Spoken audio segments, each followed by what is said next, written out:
we got today then? Pure chamomile, all natural ingredients apparently.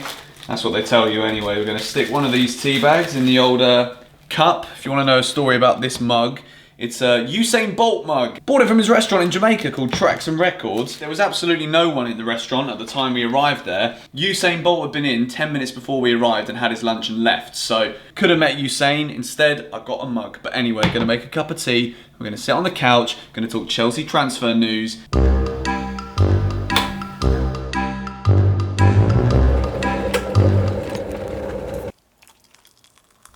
Boiling hot. Yes guys, welcome back to another video. Welcome to the George Benson football channel. We're here with a cup of tea, courtesy of the old Usain Bolt mug. And we've got some breaking news. It's not really breaking news if you're a social media fiend, but it kind of links into the point that I want to make within today's video. Chelsea have offloaded Danny Drinkwater on loan to Aston Villa for the rest of the season, which, to be honest, it's great because hopefully Aston Villa can pay some of the astronomical wages. That saves Chelsea a bit of money. Danny Drinkwater was never going to get back into the Chelsea team. For goodness sake, he couldn't even do what his name suggests and actually drink water on a night out at Burnley. If he can't do it at Burnley, he certainly can't do it at Chelsea. But give the man his benefit of the doubt, maybe he can do it at Aston Villa and help John Terry keep Aston Villa in the league. I would like to see that happen. Whether he'll actually have a massive part to play in that or not, I'm not entirely sure. We're going to have to wait and see. How is Danny Drinkwater related to any Chelsea transfer news that's going to keep you watching this video, you might be asking? Well, I want to discuss the mediocrity of signings that Chelsea often pursue in transfer windows. When we're linked with players such as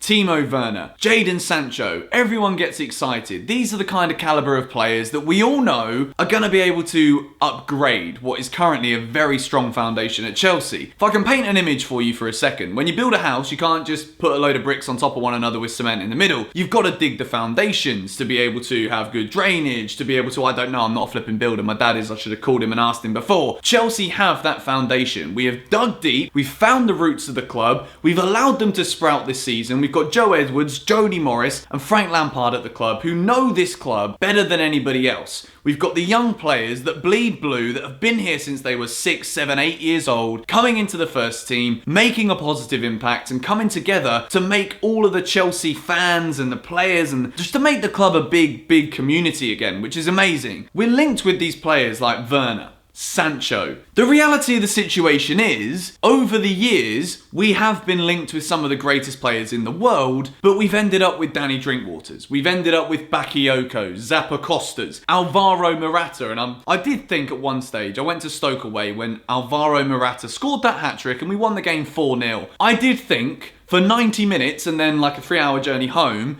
I thought Morata was the answer to all of our striking problems. Turns out it was just another massive waste of money for a player that never really wanted to be there in the first place. So, what we're looking at with Chelsea right now, a proper Chelsea team. The words proper Chelsea get thrown around way too often. If you go to a flipping game once a season, you're not proper Chelsea. Whatever. But this Chelsea team, they understand what it means. We can understand this season. We've had a hashtag going around social media. It's a Chelsea thing. Everything's come together really nicely. What I want to see with this team and with our club right now is genuine understanding of what other teams around us have done admirably. Man City defensively needed reinforcements. They bring in world-class Aymeric Laporte, fix their issues. Liverpool, what do Liverpool need? Van Dijk and Alisson, world-class centre-half and a top-class, world-class keeper. They go and buy those players. Now look at the fruits of all of that labour in the financial market. Genius. They did what they needed to do. They didn't go out signing players just because it was the only thing available. They didn't just open the checkbook and write a blank sum and say, here you go, we'll have this geezer, just put whatever you want on it, we'll pay it, it's okay. Liverpool haven't done that, and I just get the worrying feeling that Chelsea may end up doing exactly that and actually missing the point in what it is that we need to build upon the foundations to make a flipping sick mansion. If we're looking at it as that kind of analogy, I look at this Chelsea team, and even though we're not quite there yet in terms of being able to like really challenge for the title, even Leicester City are ahead of us this season, literally, and I think also in terms of like building for the future, Leicester are ahead of us right now,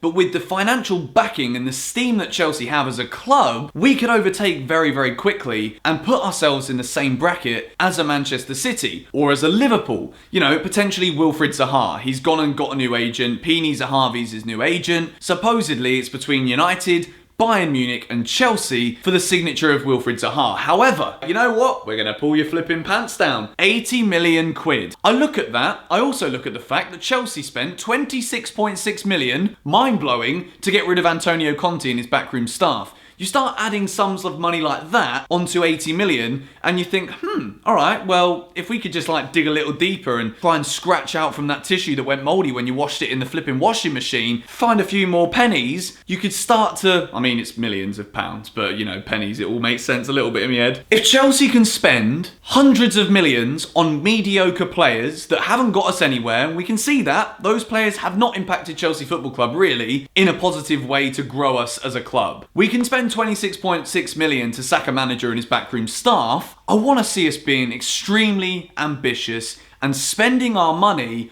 on key, important, world-class players that can come in and make the house a home, which is what everybody wants in life. I know I'm being a bit deep and using a lot of analogies today, but I genuinely feel as though Chelsea are not far away. Yes, there are definitely players that are in this squad right now that are dead wood that we need to get rid of, and then when you get rid of squad players, you need to reinvest in squad players. But in January, the main worrying thing is that every single club in the world knows teams like Chelsea have got money to spend. They're kind of desperate to spend it because they couldn't last summer. Premier League club, Premier League to Premier League is even more difficult because they know that the money is there and they want to up the price because they're selling to rivals. European clubs are like, you know what? We don't want to sell Jadon Sancho in January because Dortmund are in the Champions League as well, they're in the title race in the Bundesliga, and no one wants to have the risk of selling one of their key players without being able to bring a player in. And if you sell someone in January, yes, you can command a lot more money, but when you go to buy that replacement, it's also going to cost you a lot more money as well. The players that we've been linked with, such as your Werners, your Koulibalys, your Sanchos, if we don't go in for these players, I don't really see that many people coming into this squad to really make that much of a difference to take us from here up to here, which I think right now has got to be the priority for Chelsea. I think 3 world-class players on top of this team, and maybe we sell like 3 or 4 in order to get rid of this dead wood that we've been speaking about. I think that could be enough to take Chelsea from being a club that's kind of there to a club that's actually there competing next season. You add into that what we could potentially do in the summer. We could sell some more players, we could free up even more finance to be able to then go and buy more squad players that can benefit the already talented young squad, and Chelsea start creating something for the future with this foundation that it could be massive again. I'm seeing things today where in the past Chelsea were linked with Sergio Aguero, he ends up going to Man City and winning City titles. What would have happened if he signed for Chelsea? We don't really need to entertain any of that kind of what-if speculation because Chelsea have been successful enough as it is. But in order for us to actually catch the likes of Liverpool right now, who, fair play to Liverpool, don't like them necessarily, but they're doing an incredible job. What Jurgen Klopp has done, when he looks at his team and he's like, you know what? I know exactly the kind of player that I need to buy. Minamino's that guy. They go out and get him before the window even opens, and now Liverpool just sat there